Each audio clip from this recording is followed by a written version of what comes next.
Violencia de Género de la Fiscalía General del Estado, un área altamente calificada y especializada en la protección de las mujeres. Esto nos permite identificar, analizar y visibilizar los obstáculos que enfrentan las mujeres para ejercer y gozar plenamente de sus derechos políticos. Con una perspectiva de género, entendemos que la violencia política contra las mujeres, como ya se explicó aquí, pero quiero insistir en ello, son todas aquellas acciones u omisiones basadas en el género y que afectan el ejercicio de los derechos político-electorales de las mujeres y que tienen como resultado menoscabar, anular o limitar el reconocimiento, goce o el pleno ejercicio de sus derechos. Pueden presentarse de diversas formas, simbólica, verbal, patrimonial, etc. Lo importante de esto es que cuando no se tiene conocimiento de estas conductas, se encuentran normalizadas, es decir, son invisibilizadas y son aceptadas, se ven como normales y por lo tanto se minimizan. Por eso eventos como estos nos permiten visibilizar esas conductas que puedan constituir delitos, así como difundir la cultura de la denuncia por actos u omisiones que provoquen violencia política contra la mujer por razón de género. La prevención persigue inhibir esas conductas.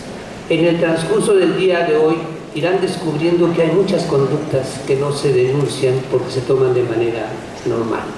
En la segunda parte trataré ya el tema de qué hacemos en la persecución y la investigación de los delitos electorales. Gracias. Muchísimas gracias, maestro Otamendi.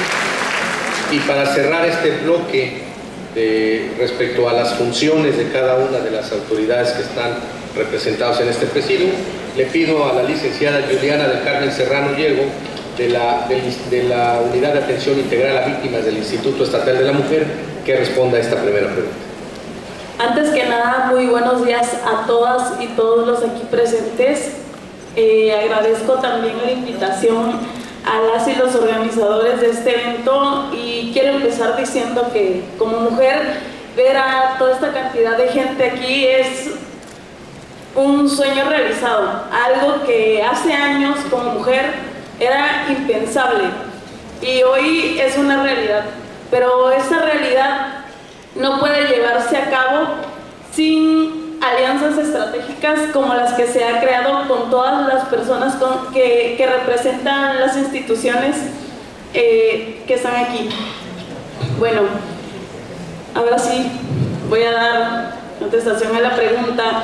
Bueno, quiero iniciar diciendo que el Instituto Estatal de las Mujeres, como órgano rector de la igualdad en el Estado, ha contribuido durante estos años, primero, en fortalecer las instancias municipales de atención a las mujeres.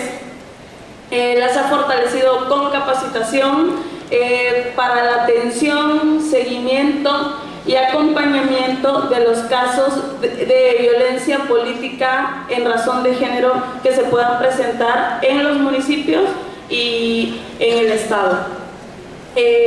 Otra de las atribuciones del instituto y que no se pudieran haber llevado a cabo sin la voluntad de las instancias aquí presentes es la sensibilización en temas de género. Quiero decir que el instituto ha llevado a cabo talleres en temas de género en el IEPC, en el Tribunal Electoral, y les comento que las personas que han tomado los talleres han sido personas que toman directamente decisiones, porque esa es la parte más importante, ¿no? Que sean los funcionarios que toman las decisiones en estos temas las primeras en formarse en género.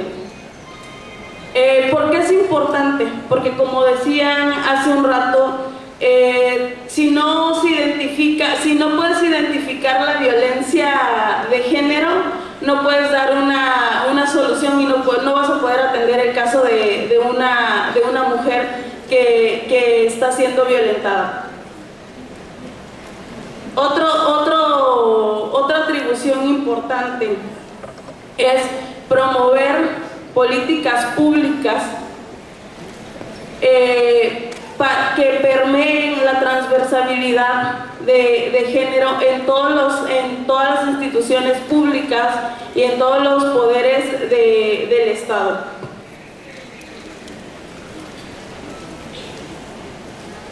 No se hubiera podido llevar a cabo igual la creación del observatorio si no fuera por la voluntad de los entes que están aquí,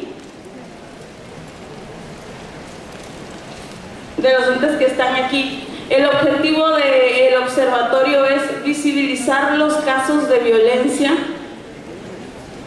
y otra de las atribuciones del instituto es precisamente la visibilización de la violencia a través de campañas informativas, de spots.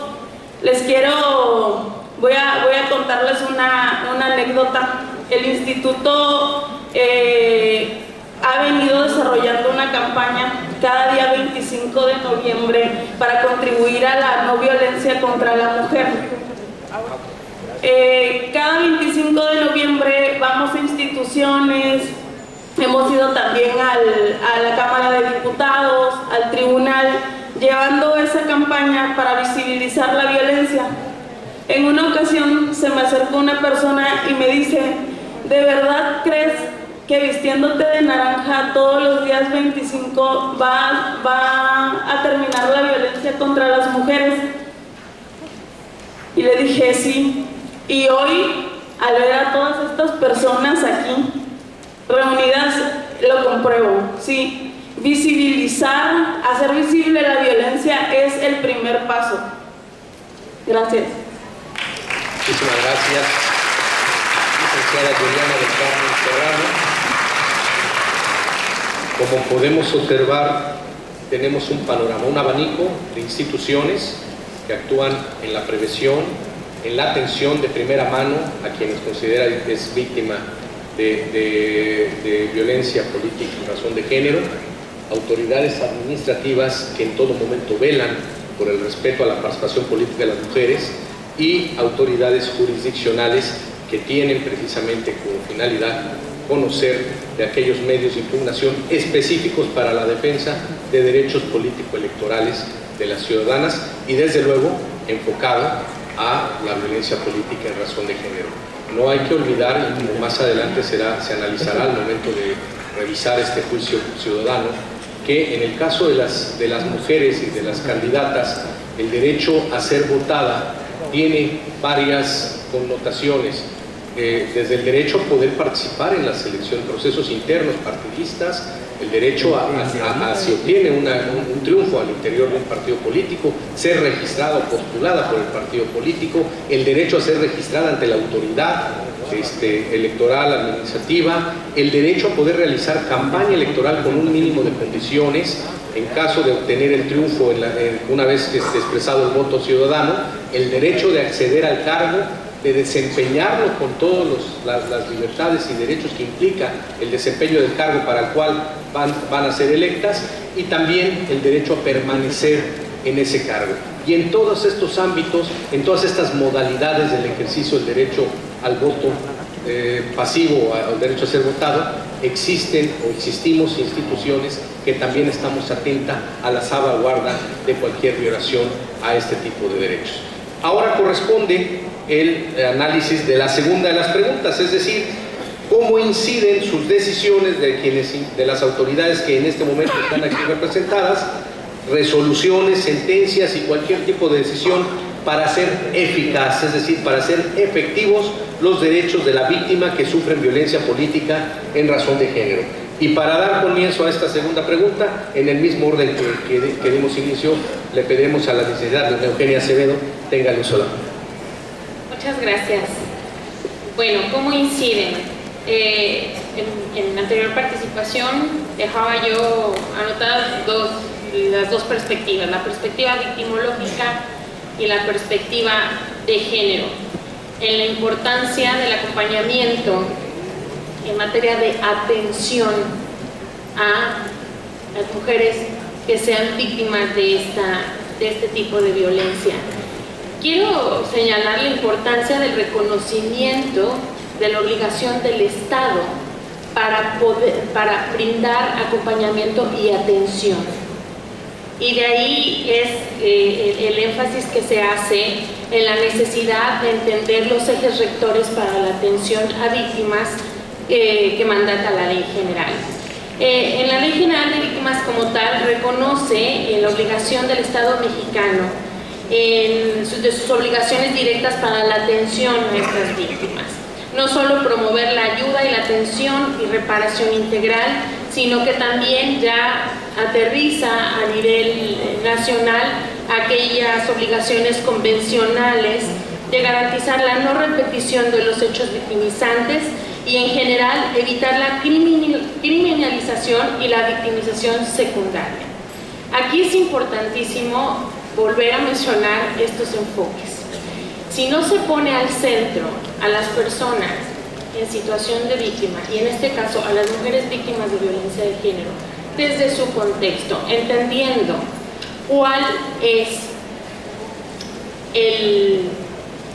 el antecedente de este hecho victimizante que es el contexto, poco vamos a poder hacer, así nos articulemos, si no entendemos que tenemos que incidir ahí en las condiciones en las cuales se reproducen las relaciones de poder, no solo en lo público, sino también en lo privado.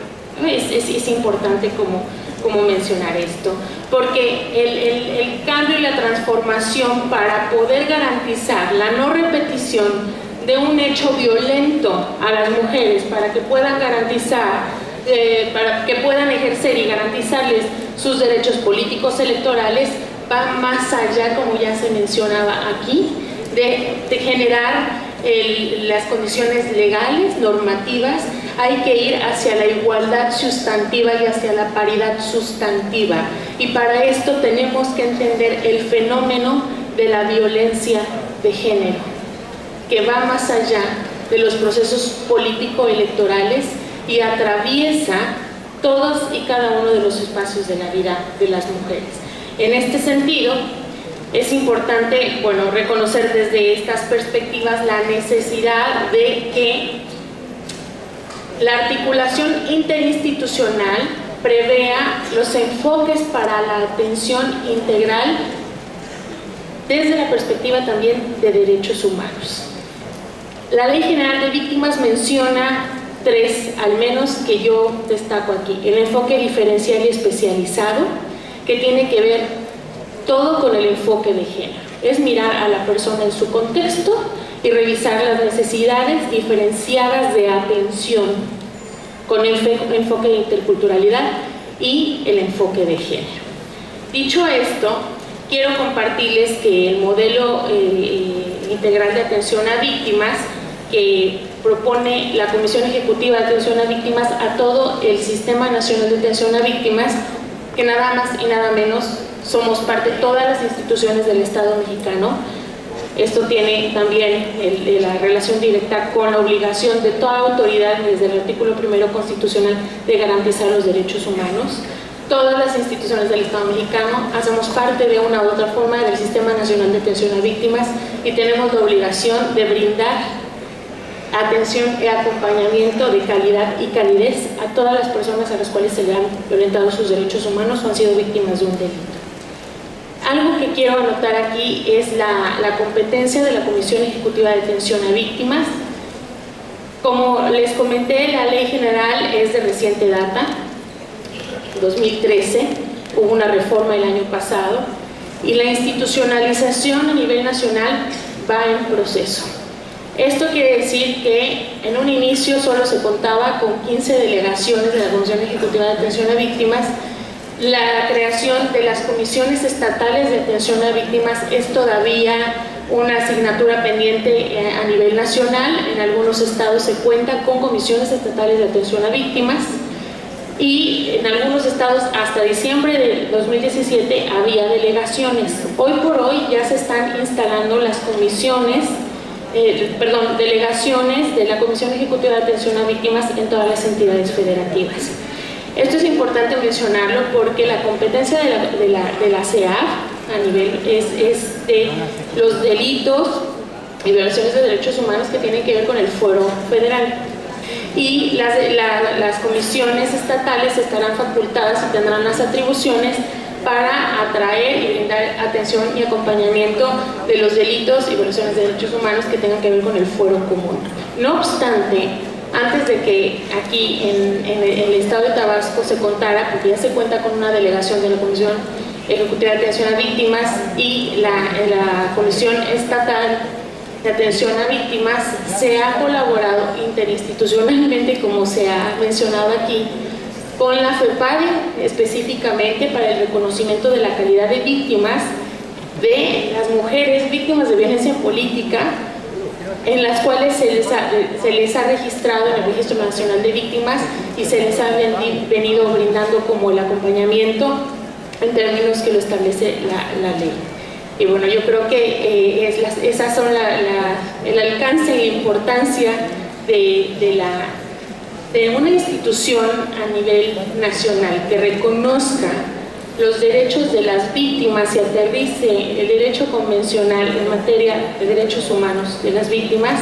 Creo que es de gran importancia, pero si esto lo vinculamos con el acompañamiento y la atención necesaria a mujeres víctimas de violencia, creo que no tenemos, tenemos mucho por hacer, pero creo que es un gran avance. Con esto cierro. Gracias. Muchísimas gracias. Le agradecemos a Mirna Acevedo sus palabras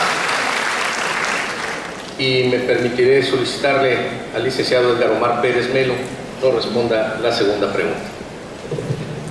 Muchas gracias.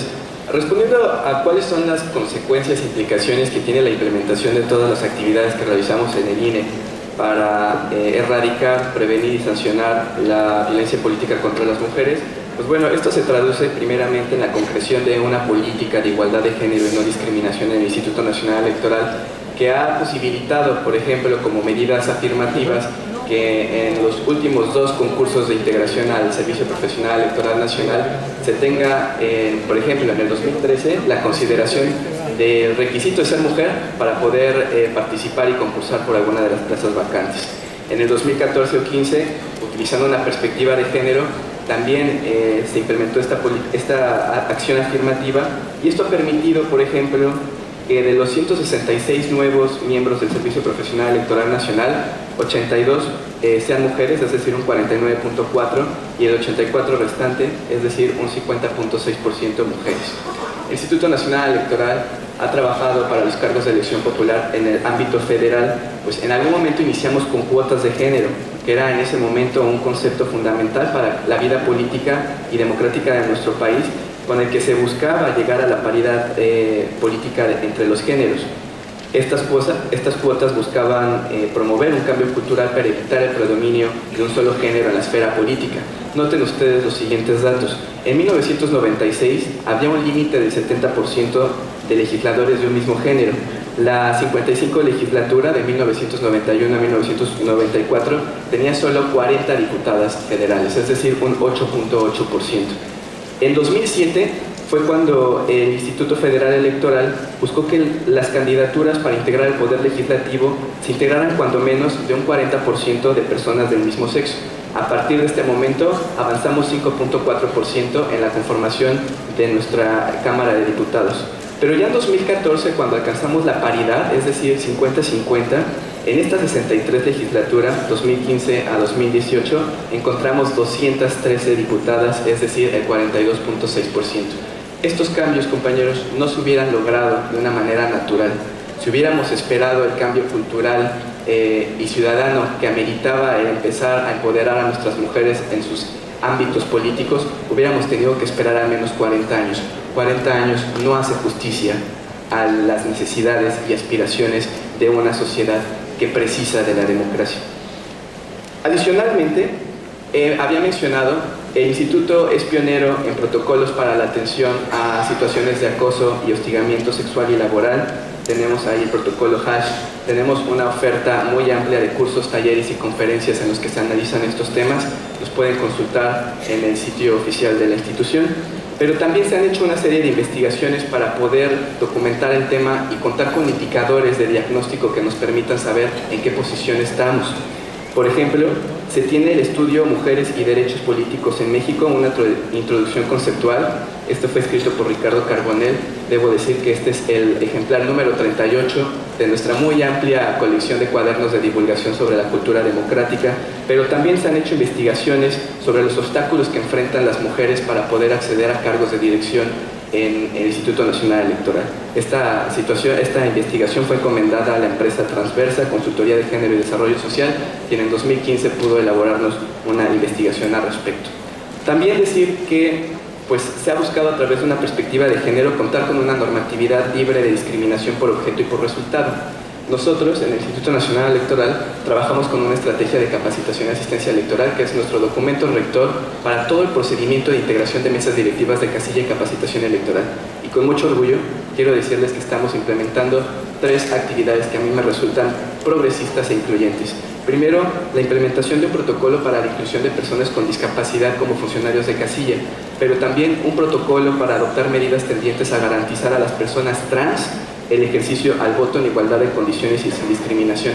Y en este proceso en particular, compañeros, la instalación de casillas especiales para personas hospitalizadas, sus familiares, personas bajo su cuidado y personas de guardia en el hospital en 31 entidades federativas a través de una votación convencional, y en la Ciudad de México de manera inédita a través de una prueba piloto en la modalidad fija e itinerante.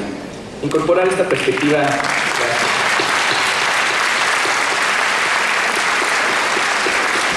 de género implica también que tengamos un lenguaje incluyente.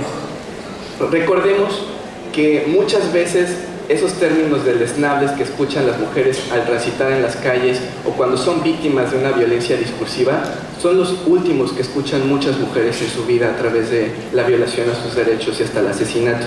La subordinación efectiva tiene por condición y punto de partida una subordinación discursiva, que es social y que es cultural y que no debemos subestimar. En la actualidad estamos tratando de luchar contra esta interpretación tramposa en donde confundimos lo neutral con lo masculino.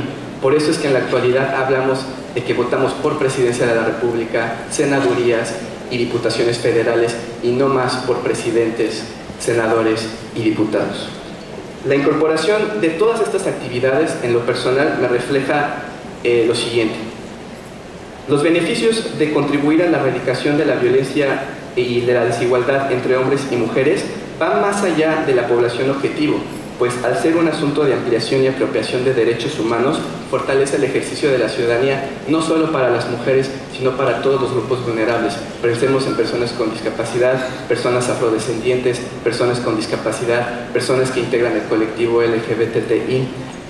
Pero aquí creo que el gran reto va a estar siempre en el ámbito cultural. No obstante, creo que para lograr, en términos de la igualdad sustantiva a la que hacían mención en esta mesa, es imprescindible un cambio cultural y actitudinal, no solo por las instituciones, sino también la ciudadanía. El reto es cambiar la percepción social y la autopercepción del significado de ser mujer. Una persona que se piensa ante todo viviendo por y para otras, familias, suegros, esposo, hijos, nunca dejará de depender de los demás, de estarles sometida, de ser vulnerables. No puede haber autonomía plena de mujeres sin que ellas puedan pensarse y ser pensadas a partir de sus definiciones propias. La búsqueda es tener ejemplos de mujeres, y a mí me agrada mucho cuando escucho es la primera mujer que, porque este es un modelo a seguir por las próximas generaciones. Lo que buscamos es que nuestras hijas y las futuras generaciones sepan que es posible llegar a ser presidenta de la República, es posible ser una científica consagrada o una líder de algún grupo de organización de la sociedad civil. Aquí, los medios de comunicación no son solamente generadores de estereotipos, tienen también una gran responsabilidad y tienen la posibilidad de convertirse en promotores de la diversidad, del pluralismo y difundir y defender las transformaciones sociales y la información para generar un cambio sustantivo que busque la equidad de género. Todo esto permitirá dar concreción a los principios de igualdad que están presentes en la definición conceptual y práctica de la democracia, por lo cual es fundamental aplicar políticas de derechos humanos. Una democracia, con esto termino, no puede funcionar si deja fuera de sus programas, políticas y planteamientos básicos a más de la mitad de su población que reclama derechos, oportunidades y participación y que exige el avance de nuestra democracia. Muchas gracias.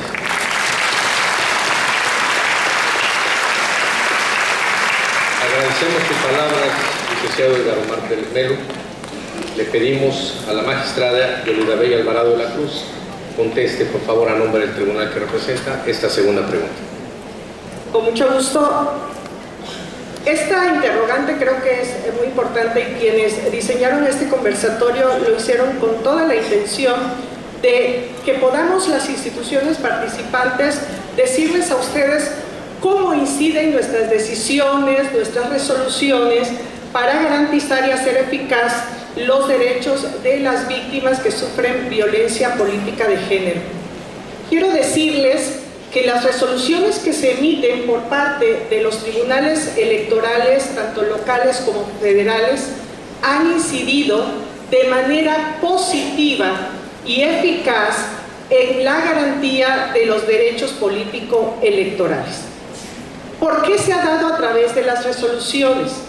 Ya dimos un primer paso con garantizar la paridad de género en la postulación de las candidaturas a los diversos cargos de elección popular. Sabemos lo que esto ha implicado, que a través de decisiones jurisdiccionales se han establecido también jurisprudencia, se han implementado acciones afirmativas que han coadyuvado para que en el caso de Tabasco hoy en día estemos hablando del 52.8% de mujeres participando en los diferentes cargos de elección popular. Pero ahora falta un segundo paso. Ya garantizamos su derecho de participación, ya garantizamos inclusive establecer la paridad de género en la asignación de las diputaciones de representación proporcional, hablando del caso Tabasco. Pero un segundo paso es garantizar que esa participación política de las mujeres sea libre de violencia. Y esto se ha hecho y se está haciendo por parte de los tribunales electorales. Pues al resolver todos los juicios para la protección de los derechos político-electorales de las y los ciudadanos, se han garantizado. ¿Cómo? Restituyendo el derecho vulnerado, sancionando a los responsables, ya sean autoridades, partidos políticos, etc. Pero esto no ha quedado ahí, porque muchos se preguntan, ¿cuáles son las consecuencias de que yo denuncie?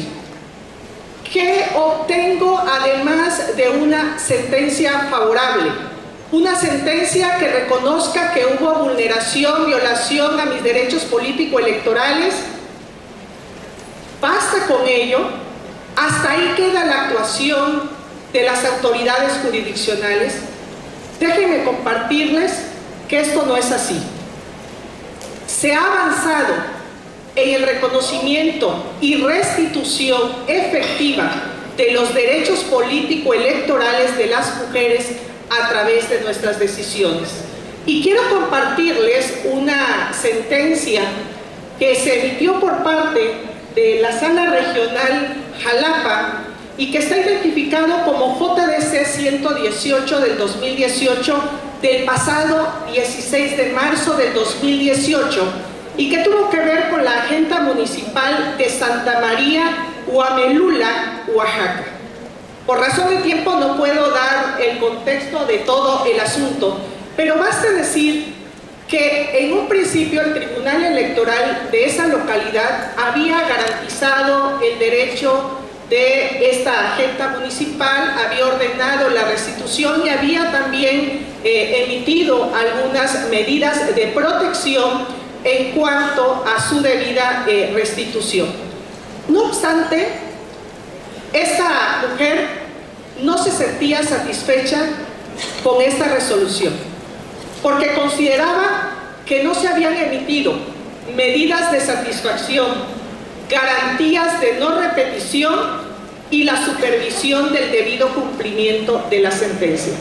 Y en este resolutivo, que les recomiendo lo lean, porque además de ser de la sala regional a cuya circunscripción pertenecemos orgullosamente el estado de Tabasco, se analiza la responsabilidad del Estado mexicano, se analiza las diversas resoluciones que se han emitido por la Corte Interamericana de Derechos Humanos de que la restitución sea efectiva. Y se analiza en qué consisten las medidas de satisfacción, y solamente les voy a mencionar que son aquellas que se encuentran dirigidas a reparar el daño inmaterial, sufrimientos, aflicciones causadas por la violación, como el menoscabo de valores muy significativos para las personas, alteraciones de carácter no pecuniario. ¿Eso cómo se repara? Basta nada más que me restituyan, por ejemplo, en el cargo. Basta únicamente que se sancione, se amoneste, se multe a la persona que ha agraviado mi derecho político electoral. La sala regional concluye que no es suficiente y que era necesario tomar estas medidas de satisfacción, que pueden ser desde difusión de la sentencia, que en este caso inclusive se ordena que sea en las lenguas de esa localidad, medidas en conmemoración de las víctimas, becas de estudio, implementación de programas sociales, es decir, una serie de medidas que coadyuven con una restitución integral. Garantías de no repetición. Comentaba la titular de la unidad de género la importancia de ello. No se trata nada más de sancionar, se trata de que no se repitan actos de violencia política de género. ¿Y cómo se logra esto? Medidas de adecuación a la legislación interna, capacitación a funcionarios públicos de derechos humanos, ya nos hablaba la representante del IEM, de estos programas precisamente que van enfocados a la capacitación de funcionarios y la adopción de todas aquellas medidas que impidan que se vuelva a repetir la violencia política. Y por último, la supervisión del cumplimiento de una sentencia. No basta con la emisión, no sirve una sentencia para enmarcarla y colgarla. Las sentencias deben de cumplirse y los principales obligados a exigir su cumplimiento somos las autoridades jurisdiccionales. ¿Y cómo puede hacerse en un caso de violencia política de género? A través de informes, a través de supervisiones donde se constate que realmente se está garantizando la restitución total de la mujer que ha sido violentada políticamente y que se garantiza su vida, su integridad, no solamente de ella, sino de sus familiares. Porque han habido casos lamentables donde se ha perdido la vida, donde se han perdido bienes, pero sobre todo también seres queridos. Señoras y señores, yo solamente quiero cerrar diciéndoles y reiterándoles el compromiso del Tribunal Electoral de Tabasco para atender todos los casos que se presenten en torno a la violencia política de género, ya sea generados durante el proceso electoral o cuando las mujeres asuman el cargo, a fin de cumplir el mandato constitucional y convencional. Y reitero esta frase que está al frente de nosotros, que dice: sin ti no somos todas. Y también termino con una frase que ha mencionado la magistrada Mónica Soto Fregoso, que es somos invisibles, muchas somos invencibles. Muchas gracias por su asistencia y participación.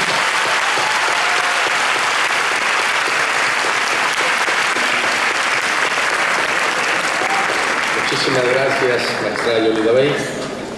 le pediremos a la doctora Claudia Jiménez López, del Instituto Electoral del Partido Nacional de Tabasco, que responda a la segunda de las preguntas. ¿Cómo incidieron las resoluciones o los actos de autoridad emitidos por el Consejo Estatal Electoral? Pues creo que el nivel de efectividad se mide en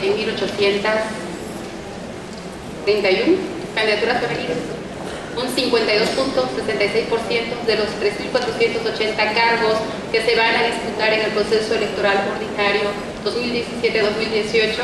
Creo que habla del cumplimiento por parte de la autoridad administrativa electoral.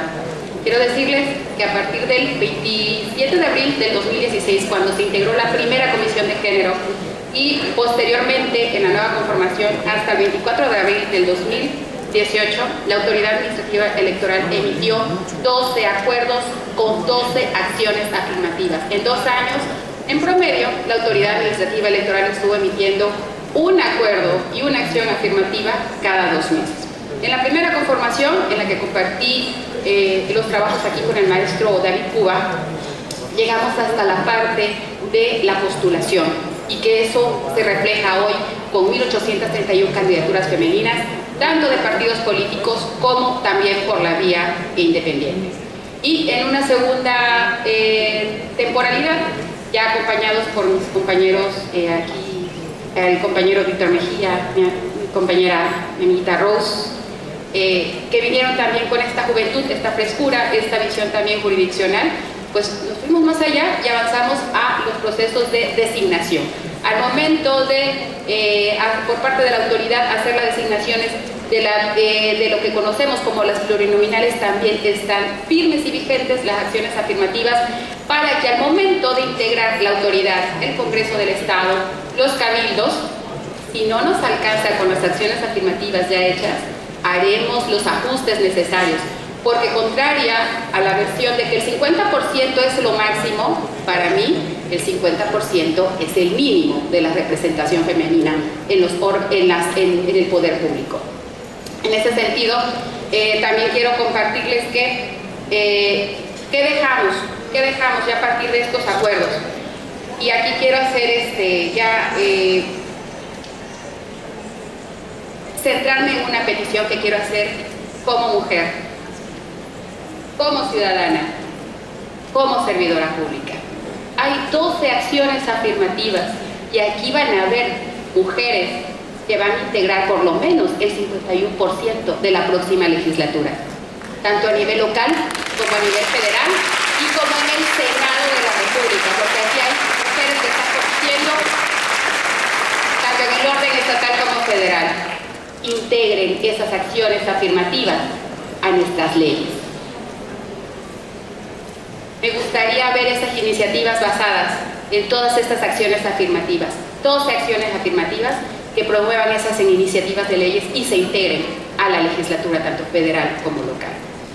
Otra petición que quiero hacer también, como mujer, como ciudadana y como servidora pública, a todas ustedes mujeres que van a competir por tener un espacio en el Congreso local, en el Congreso federal y en el Senado de la República, tipifiquen la violencia política en razón de género. Y se los pido, como una mujer que está en el Registro Nacional de Víctimas, se lo pido a nombre de Ismara de la Candelaria Crespo Arevalo, se lo pido a nombre también de Maday Merino Damián, porque por la lucha del derecho paritario tuvimos que tener una intervención de las autoridades correspondientes. A las candidatas también les pido que en esta segunda parte de esta actividad absorban lo que vienen todas estas personalidades a decirnos sobre la denuncia. Identifíquenla, acéptenla y denuncien, porque créanme, es muy difícil cuando estás ya muy inmersa en ese contexto identificar que eres una víctima de violencia política en razón de género. ¿Por qué? Por los argumentos que hay a tu alrededor. ¿Quién te mandó a meterte ahí? Si tú fuiste solita a buscar el cargo, tú hiciste el examen, tú hiciste la entrevista, tú te expusiste a esas situaciones. Entonces ya estás ahí, aguántate. Y bajo ese esquema, ¿sí? Llega un momento en que nos volvemos insensibles a lo que nos está pasando. Creemos que es natural, normalizamos esa situación. En virtud de ello, reiterarles que en esta segunda parte, donde vienen nuestras autoridades del órgano jurisdiccional y de las otras autoridades que en esta alianza estratégica nos acompañan, también el maestro Víctor va a hablar a través del procedimiento especial sancionador que le corresponde a la autoridad administrativa para la protección de la violencia política en razón de género. Denuncien, identifíquenlo, acéptenlo y denuncien.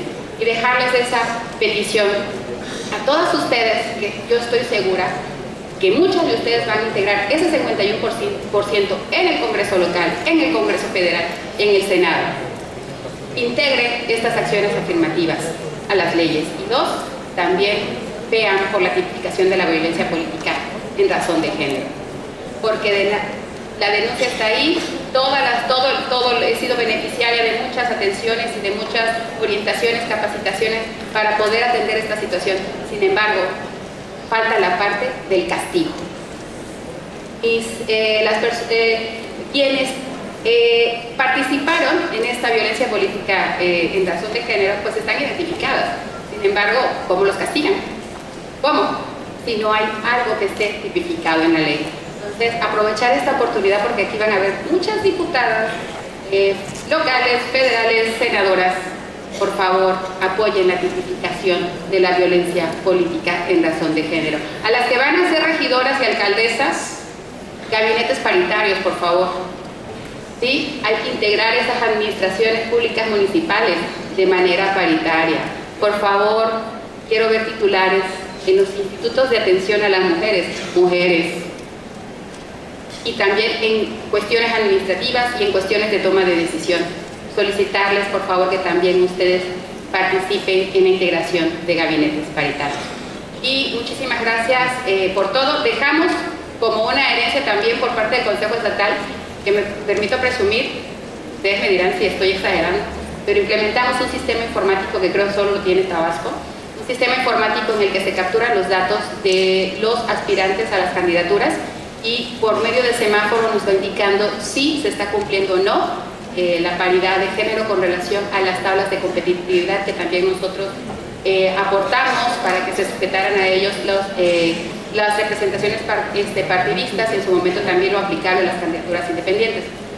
Entonces dejamos ese sistema informático que lo podemos compartir con todos los demás estados y regiones para que lo adopten, porque es un elemento, una herramienta que nos permitió realmente verificar que se estuviera cumpliendo el derecho paritario. Al revisar en menos de 3 días que nos da la ley 3.480 registros, pues era muy difícil ver expediente por expediente. Sin embargo, al proceder a la captura con este diseño, a quien también agradecemos a la unidad técnica al UNITIC, que nos hizo el favor de desarrollar esa idea que estaba aquí en la cabeza, pero que ellos lo hicieron materialmente posible.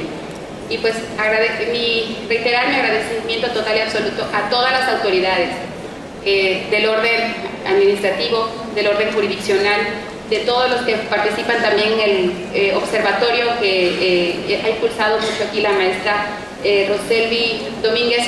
Agradecerles a todos la realización de este evento, que converjamos en alianzas estratégicas para hacer de Tabasco un derecho paritario real, material y sustantivo.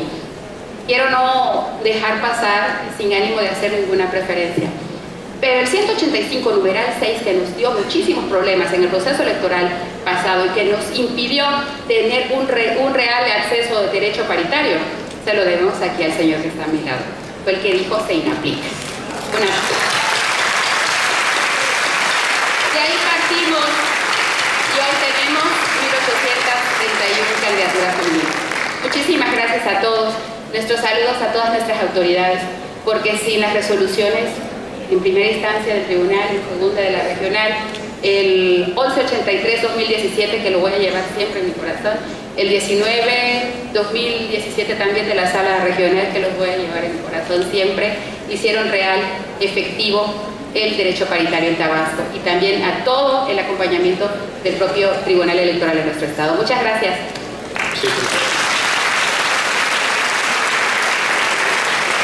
Muchísimas gracias, consejera Claudia Jiménez, por su intervención. Le pediremos al maestro Nuncamendi, por favor, responda el segundo de nuestros cuestionamientos. Bien, como explico al principio, Las labores que realiza la Fiscalía van encaminadas a la prevención de los delitos electorales y a la persecución e investigación. Estas son las que de alguna manera pudieran responder la pregunta de cómo inciden las decisiones, resoluciones o sentencias para hacer eficaz los derechos de las víctimas que sufren de violencia política en razón de género. Ya se comentó aquí, tenemos una limitante muy fuerte. No está tipificado el delito de violencia política contra las mujeres, y creo que el que no esté tipificado implica una propia violencia. Tiene muchos años una iniciativa de ley que estuvo en el Senado por mucho tiempo, finalmente pasó a la Cámara de Diputados y ahí sigue. No ha podido salir adelante esta reforma que tipifique específicamente la violencia política por razón de género. Sin embargo, eso no hace que no nos impediría actuar. Tenemos la obligación de actuar como autoridad penal cuando se presente cualquier denuncia, pero hay un marco que nos permite, o una herramienta que nos permite la actuación de la Fiscalía, lo que es el protocolo para la atención de la violencia política contra las mujeres en razón de género. A través de este protocolo se atienden las denuncias que se puedan presentar por hechos y que posiblemente pudieran constituir un delito electoral. Desde que se tiene conocimiento y que debería poder y debe ser recibida por cualquier agencia de cualquier fiscalía del Ministerio Público, la denuncia de hechos en cualquier parte del Estado, la mujer, las personas que sientan, la mujer que sienta que es violentado su derecho a la participación política, puede presentar su denuncia. E inmediatamente, en aplicación de este protocolo, se toman medidas que en principio van encaminadas a protegerla de la violencia. Si es necesario, se puede llegar hasta la protección policial de la víctima. Sin embargo, tengo que decirles, la Fiscalía no ha recibido denuncias por violencia política de género. Lo atribuyo en mucho a lo que decíamos al principio. Hay violencia que no se visibiliza. Hay conductas que las tomamos como normales y la mujer está habituada, el hombre, a esta conducta y a esta cultura que mencionaron, la cultura del machismo, la cultura del patriarcal. Eso todavía no ha logrado modificarse del todo. Es un proceso de transformación cultural en el cual debemos profundizar todavía. No basta nada más las reformas legales. Ahí está la herramienta que pudo llevar a cabo que exista ahorita la posibilidad de que el 52.8% en cumplimiento a la paridad de género, unos lineamientos que hizo el Instituto Electoral y que fue validado por el Tribunal Electoral de Tabasco, que fue validado en toda la cadena impugnativa, y quiero decirles que fue tomado como modelo en muchas partes del país. Pero no basta con eso, no es nada más que haya un marco legal, basta que hace falta que todos y todas empecemos a sensibilizar dónde hay violencia en contra de la mujer. Hay muchas, pudiera mencionar algunas, sin afán de juzgar ni calificar a nadie específicamente. Los partidos tienen la obligación de, con sus prerrogativas, destinar un porcentaje a la capacitación de la mujer, a la formación política de la mujer. Muchos partidos lo que hacen es que ese dinero lo aplican para un festejo del Día de las Madres, para un evento donde la mujer sea atendida, pero no para el fondo real, que es capacitar con liderazgo, con capacitación política a las mujeres. No basta nada más que estén ahí las 1.831 mujeres porque la ley los obligó. Esas mujeres ya deberían estar capacitadas, armadas con todas las herramientas que les permitan participar en mítines, que permitan ofertar su propuesta política. Digamos, ¿cuánto? Si hay el 52.8% de participación de las mujeres, pues de entrada debería pensar que la difusión de los spots y los tiempos de la radio deberían estar encabezados por lo menos por el 52.8% para promover las candidaturas de las mujeres. Hagan un análisis si así son. Insisto, este evento puede tener una trascendencia histórica muy importante. Si logran, con toda la información que les van a dar aquí gente muy calificada, identificar, visualizar dónde está la violencia, tendrán la posibilidad de poderla denunciar. Y nosotros la obligación de apoyar en esto. Insisto, no es suficiente la acción de las autoridades electorales para proteger los derechos políticos de las mujeres por razón de género. Es necesaria la participación de todas y todos para modificar la cultura que ha impedido su desarrollo en el ámbito político y público.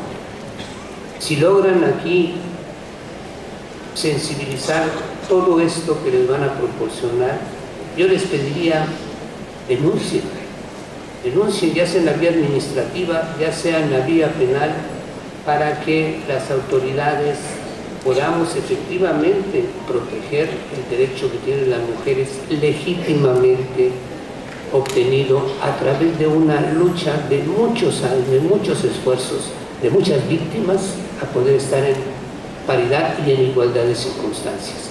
Muchas gracias. Muchísimas gracias a usted, querido maestro Antonio Javier Augusto Montamendi. Y para dar por concluida este conversatorio, le pediremos a la licenciada Juliana del Carmen Serrano que responda la segunda pregunta. Ok, bueno, si bien el IEM no emite resoluciones ni sentencias, el trabajo que se ha venido realizando en la capacitación al funcionariado público, a la Cámara de Diputados, al Tribunal Electoral, sí ha incidido en las decisiones que ellos toman. Un ejemplo de ello es la adición de la definición de violencia política en la Ley Estatal de Acceso de las Mujeres a una vida libre de violencia, la cual me voy a permitir leer. La violencia política es toda acción u omisión, incluida la tolerancia, que, basada en elementos de género y dadas en el marco del ejercicio de derechos político-electorales, tengan por objeto o resultado menoscabar o anular el reconocimiento, goce y o ejercicio de los derechos políticos o de las prerrogativas inherentes a un cargo público, y cualesquiera otras formas análogas que lesionen o sean susceptibles de dañar la dignidad, integridad o libertad de los seres humanos. Ya está aquí la definición. Esperemos que, como mencionaba la maestra Claudia, la doctora Claudia, perdón, las futuras legisladoras puedan impulsar su tipificación. Quiero decirles también que el IEM está abierto a todas aquellas mujeres que puedan encontrarse en situación de violencia política por razones de género. Para atenderlas psicológica y jurídicamente. Contamos con un cuerpo de psicólogas y abogadas expertas en género que las pueden atender y acompañar a las instancias donde pudieran poner su denuncia. Bueno, para concluir, solamente quiero decir que espero que llegue el día que no tenga que haber una fiscalía, un instituto, un tribunal que tenga que defenderlas por querer acceder a un cargo público. Y bueno, gracias. Muchísimas gracias.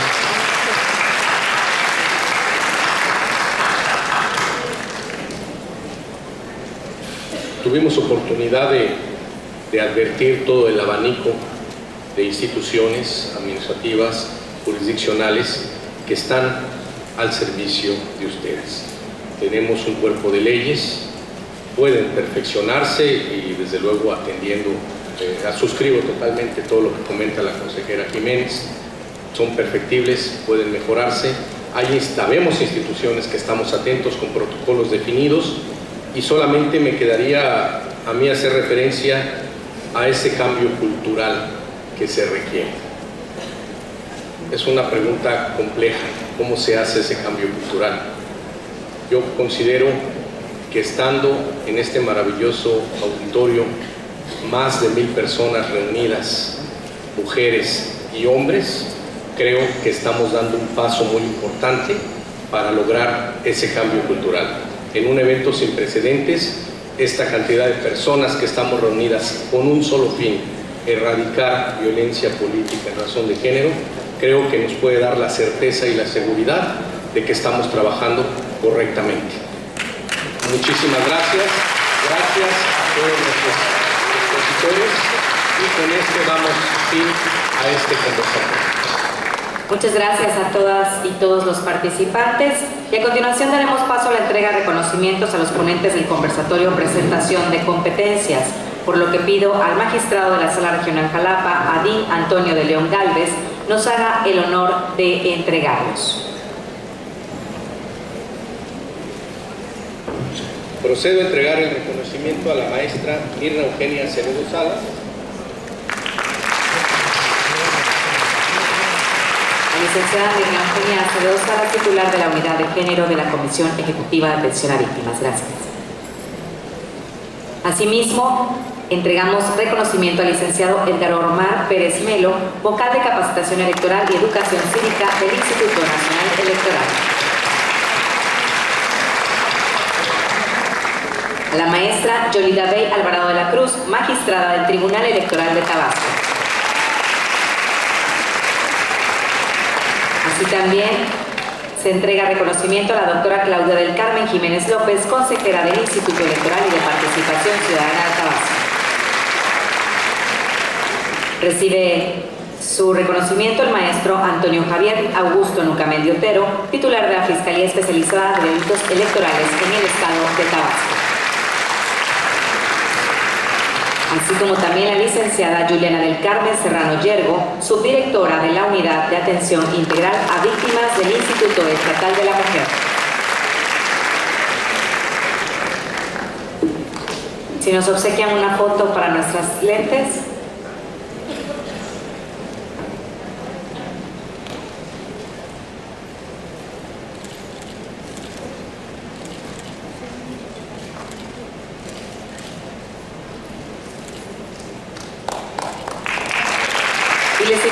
Les invitamos a continuar con nosotros y pasar a sus lugares.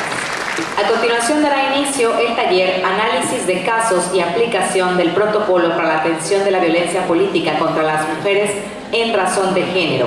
Les invitamos a permanecer sentados mientras hacemos el cambio de este panel.